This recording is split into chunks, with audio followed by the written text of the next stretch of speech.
yang diungkap oleh lembaga survei Uting Research ini, bahwa masyarakat Indonesia dari responden 1.200 ya, yang menginginkan keberlanjutan, artinya yang menganggap apa yang dilakukan pemerintah sekarang sudahlah, nggak usah banyak mikir, lanjutkan, itu hanya sekitar 18%. Ya, kemudian yang menginginkan perubahan, ya, ini katakanlah keberlanjutan itu ekstrim kiri 18%, perubahan sayap kanan ini 20%. Sedikit lebih besar daripada yang menginginkan keberlanjutan. Assalamualaikum warahmatullahi wabarakatuh. Teman-teman sekalian, para penonton ya, media dan media sosial. Hari ini saya Laude Basir dari komunitas relawan Sekretariat Bersama Relawan Anies Rashid Baswedan. Saat ini saya bersama dengan sahabat yang selama ini banyak kami bergerak bersama dalam rangka mensosialisasikan Mas Anies.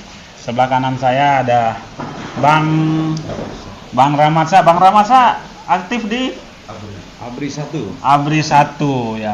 Apa itu ABRI 1 itu? Anies Baswedan Rakyat Indonesia Bersatu. Anies Baswedan Rakyat Indonesia Bersatu. Itu salah satu simpul relawan Mas Anies juga ya. Bagaimana pergerakannya selama ini, Bang?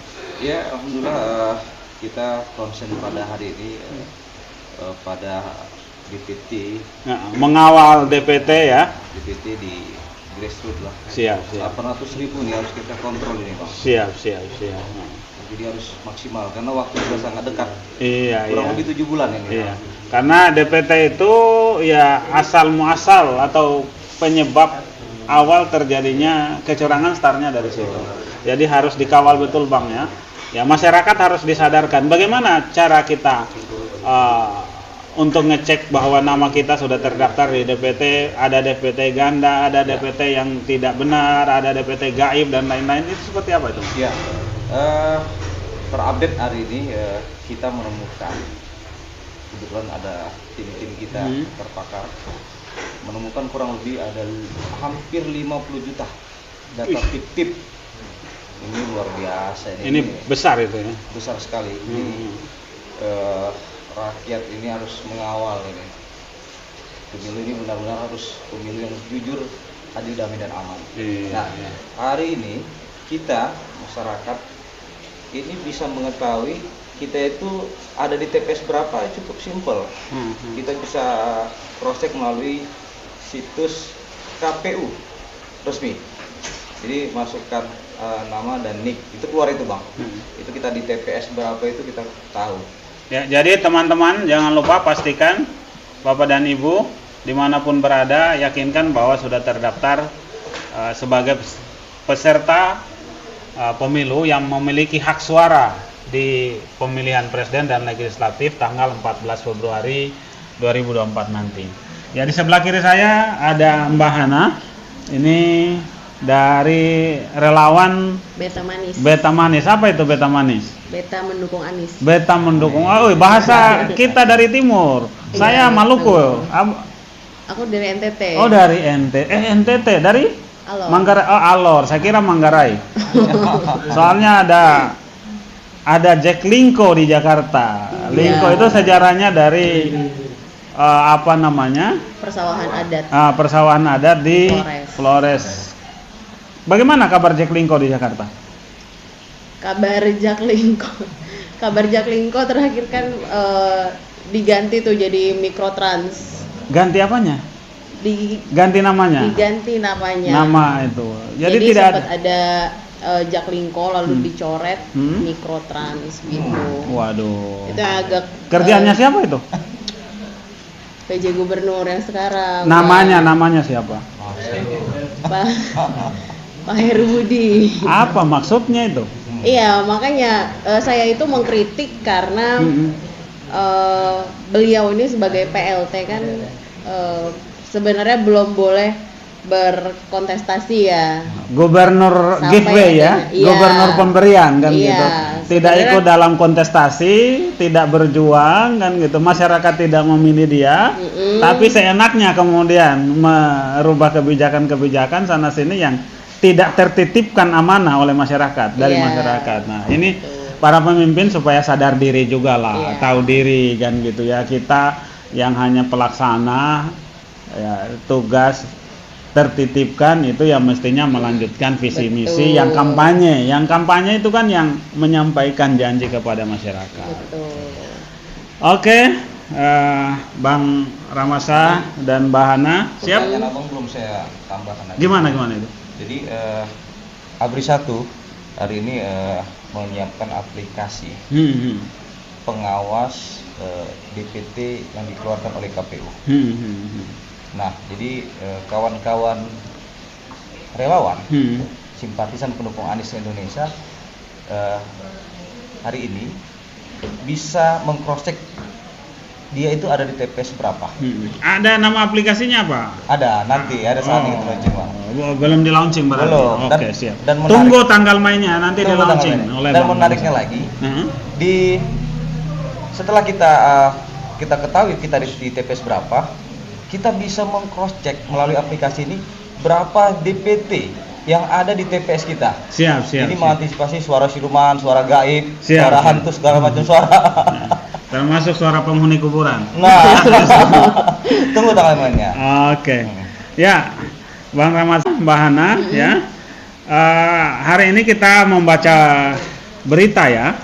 Saya kebetulan buka-buka WA tadi dapat kiriman dan banyak beredar di grup-grup WA ya. Di antaranya di liputan6.com, kemudian di Medcom ID itu terkait dengan rilis lembaga survei dari Youthing Research. Ini lembaga survei berbasis di Australia. Jadi ini lembaga survei internasional. Karena dia internasional, poin nomor 1 yang perlu harus kita garis bawahi, mudah-mudahan tingkat objektivitasnya lebih tinggi.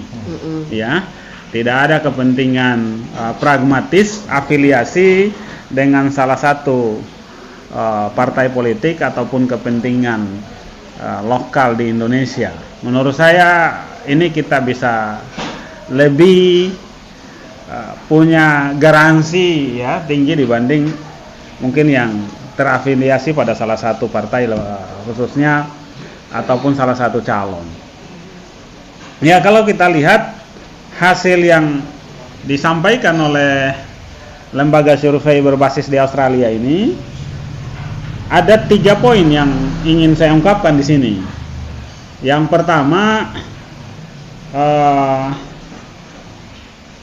terkait dengan isu keberlanjutan, perbaikan dan perubahan. Ya, kalau kita lihat data-datanya yang diungkap oleh lembaga survei Youthing Research ini, bahwa masyarakat Indonesia dari responden 1.200 ya yang menginginkan keberlanjutan, artinya yang menganggap apa yang dilakukan pemerintah sekarang sudahlah, nggak usah banyak mikir, lanjutkan, itu hanya sekitar 18%. Ya, kemudian yang menginginkan perubahan, ya, ini katakanlah keberlanjutan itu ekstrim kiri 18%, perubahan sayap kanan ini 20%, sedikit lebih besar daripada yang menginginkan keberlanjutan. Berikutnya adalah yang menginginkan apa yang sudah dilakukan oleh Pak Jokowi sekarang, yang baik diteruskan, ya, yang kurang baik diperbaiki. Itu sekitar 62%. Jadi dalam terminologi Mas Anies, ya, yang selalu beliau bahasakan continuity and change, ya, lanjutkan dan perbaiki, sehingga nama koalisinya Koalisi Perubahan dan Perbaikan, ini kisaran 82%. Ya, jadi pemilihan nama, visi, lalu kemudian apa yang menjadi cita-cita Mas Anies ini banyak didukung oleh masyarakat Indonesia. Yaitu apa yang sudah baik sekarang ya dilanjutkan, yang masih kurang diperbaiki, mana yang harus dihentikan, mana yang harus sedikit dimodifikasi, ya. Ini termasuk yang diinginkan oleh masyarakat. Anies Rashid Baswedan termasuk orang yang berbasis itu. Kita lihat misalkan di Jakarta, saya beberapa kali menyampaikan bahwa real the next Jokowi itu adalah Anies Rashid Baswedan. Yang lain itu tidak punya rekam jejak sebagai penerus Jokowi. Anies ini melanjutkan kebijakan-kebijakan Pak Jokowi yang bagus di Jakarta. Contoh KJP, ya, sama Mas Anies diperbaiki, ditingkatkan menjadi KJP plus, KJS demikian, ya. Tentang misalkan pulau reklamasi, ya, yang sudah jadi yang 3 dilakukan pembenahan agar memenuhi hak-hak keadilan, ya, yang belum dihentikan. Ada Ya, juga BOTI. ya BOTI, ya, ya, dan banyak ya yang memang baik diteruskan oleh Mas Anies. Tapi tidak sedikit juga yang kurang baik juga ada yang dibenahi. Contoh misalkan yang dihentikan apa? Yang penutupan, contoh kayak penutupan Alexis, ya. Oke, ya. Yang berikutnya, data dari lembaga survei itu, selain permasalahan kecenderungan masyarakat menginginkan perbaikan dan perubahan, poin kedua yang bisa kita ambil adalah tentang keterpilihan dari 3 nama yang disurvei atau yang banyak muncul di berbagai survei hari ini, yaitu Pak Ganjar, Pak Prabowo, dan Mas Anies. Ya, kalau kita lihat survei-survei lokal kan sangat jomplang sekali, dan perubahan itu antara 1 bulan dengan bulan berikutnya, waduh, mobilisasinya tinggi sekali angka-angkanya itu. Tapi kalau kita lihat dari lembaga survei ini, Pak Ganjar itu 34%, Pak Prabowo 33%, Mas Anies 27%, margin error 2,8, kita genapkan 3 lah. Artinya ketiga ini sebenarnya sama, masih dalam margin error selisihnya itu, ya, sehingga ini bagi kita relawan Mas Anies harus dijadikan sebagai cambuk untuk bekerja terus menerus, ya. Survei ini kan bukan gambaran 14 Februari 2024, tapi ini adalah hanya potret di saat lembaga survei ini melaksanakan penelitian, yaitu di tanggal 12 sampai 17 Juni, ya. Jadi ini memberikan semacam semangat bagi kita, teman-teman para relawan, untuk terus giat bekerja mensosialisasikan Mas Anies dari rumah ke rumah, dari kampung ke kampung. Jadi poinnya yang pertama tadi, ini bahwa lembaga yang melaksanakan, lembaga luar yang menurut saya karena dia tidak punya kepentingan, ya lebih netral lah menurut kita, dan sehingga turunannya bisa lebih objektif. Ya, hasilnya ternyata nomor 1 yang menginginkan perbaikan dan perubahan itu 82%, ya, lebih besar, ya. Yang berikutnya selisih ketiga kandidat yang hari ini muncul itu perbedaannya tidak terlalu signifikan, sangat berbeda dengan yang banyak digambarkan oleh survei-survei lokal saat ini. Ya, mana yang objektif dan mana yang subjektif biarlah masyarakat atau publik bisa menilai. Kejujuran para pemilik lembaga survei lah yang kita minta, kan gitu. Poin berikutnya yang bisa kita baca dari survei ini juga adalah dukungan partai. Ini menarik, ya. Ternyata partai yang banyak dipilih oleh masyarakat itu memang nomor 1 PDIP, nomor 2 Gerindra, nomor 3 Golkar, nomor 4 Nasdem. Nah, ini menarik. Kalau koalisi partai-partai itu kemudian ke dalam koalisi Ganjar, itu artinya apapun nama partainya sama aja dengan membesarkan suara PDIP. Ya. Kalau koalisi partai-partai itu kemudian ke dalam koalisinya Prabowo, ya, sebenarnya bagi partai adalah berkontribusi untuk membesarkan suara Gerindra, bukan untuk suara partai itu.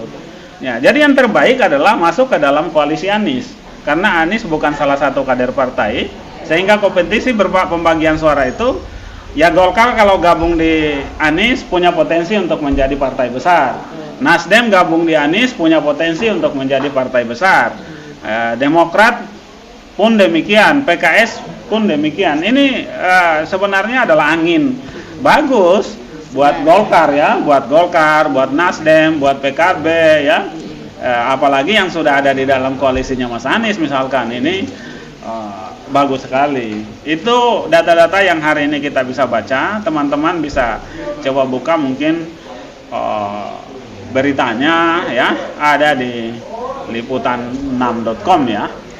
Nanti juga mungkin kita perlu naikkan tulisan terkait ini ya. Gitu, barangkali ada info-info lain dari Mbak Hana, dari Bang Ramasa. Iya, sedikit melihat berbagai hasil survei ya. Ya saya pikir tidak terlalu risau, kita paham lah ya. Jadi survei ini kan tergantung. Segala tergantung. Siap. Kita flashback ke Pilkada DKI ya. Kita flashback ketika Pak Anies Pilkada DKI Jakarta. Dari survei beliau selalu dalam posisi urutan terjauh. Tiga kalah melulu. Alhamdulillah terbukti pada hari H nomor 1. Jadi cara untuk menang adalah, ini yang tidak terukur oleh survei adalah pergerakan teman-teman. Saya sampaikan kemarin kepada teman-teman dalam konferensi pers, kita ada dua keyakinan, ada dua optimisme. Satu, optimis bahwa Mas Anies pasti dapat pintu untuk maju sebagai kontestasi. Yang kedua, ada optimisme yang sangat besar juga, begitu Anies maju, insya Allah kemenangan itu akan kita bisa peroleh, akan kita raih pada Pilpres 14 Februari 2024. Kedua optimisme ini, baik optimisme untuk maju maupun optimisme untuk menang, apa dasarnya? Satu, kita bisa lihat bagaimana bermunculannya relawan-relawan masyarakat, relawan-relawan Mas Anies di masyarakat, di gugus terdepan, di kampung, di desa. Ini kita sangat nyata. Hari ini total simpul relawan Mas Anies itu sudah menyentuh angka 700-an. Iya. Berikutnya yang perlu kita catat juga adalah soliditas di intern para relawan bekerja terus ya, masuk dari rumah ke rumah, melakukan kampanye, mensosialisasikan Mas Anies ya. Sehingga kita bisa lihat hari ini hampir sudah muncul 9.000-an ya. Hampir 9.000-an lebih pos-pos relawan Mas Anies ya. Dan kemudian bermunculan rumah-rumah Anies, bermunculan kampung-kampung Anies. Orang dengan sukarela menyatakan rumahnya sebagai rumah Anies. Orang dengan sukarela menyatakan lingkungannya sebagai kampung Anies. Ini kan tidak terukur di lembaga survei, dan menurut saya ini akan meningkat terus secara eksponensial, sehingga pada momentumnya ya kira-kira di bulan 10, 11, 12 itu akan melejit survei ataupun kecintaan masyarakat terhadap Mas Anies karena informasi sudah tersampaikan. Gitu harapan kita ya, Mbak ya. Amin. Ya, Bang ya. Itu saja dulu diskusi atau obrolan-obrolan santai pendukung Mas Anies dari bilangan Jakarta Selatan, anak Jaksel ini ya. Anak Jaksel, kaum muda milenial, anak Jaksel, anak Jakut, anak Jaktim, Jakpus, dan anak Indonesia ya, Jakbar jangan lupa. Anak pulau kayak saya, ayo milih Mas Anies ya. Anak Medan, anak NTT ya. Seluruh Indonesia dari manapun kita, ayo sama-sama kita bawa ide, sama-sama kita titip harapan ya. Titipnya kepada orang yang tepat, yaitu Anies Rashid Baswedan, untuk Indonesia lebih maju, lebih sejahtera, dan yang terpenting berkeadilan dari Sabang sampai Merauke, dari Miangas sampai Pulau Rote. Ya, Semangat untuk semua teman-teman semua. Assalamualaikum warahmatullahi wabarakatuh. Waalaikumsalam warahmatullahi wabarakatuh. Jangan lupa follow ya semua akun kami ya. Kami hari ini bersama dengan Langka Anis ya, yang saya pakai ini Langka Anis, kemudian dari Faviva TV ya, dari Suara Perubahan. Cari channelnya di YouTube ya, follow, subscribe ya, komen dan share, bagikan kepada semua teman-teman. Insya Allah info-info yang diberikan oleh media sosial ini adalah info-info yang berbasis data, yang berbasis fakta, objektif, dan satu yang pasti dari semua mereka, channel-channel ini adalah anti kebohongan ya, anti fitnah, anti hoax. Terima kasih, jangan lupa follow.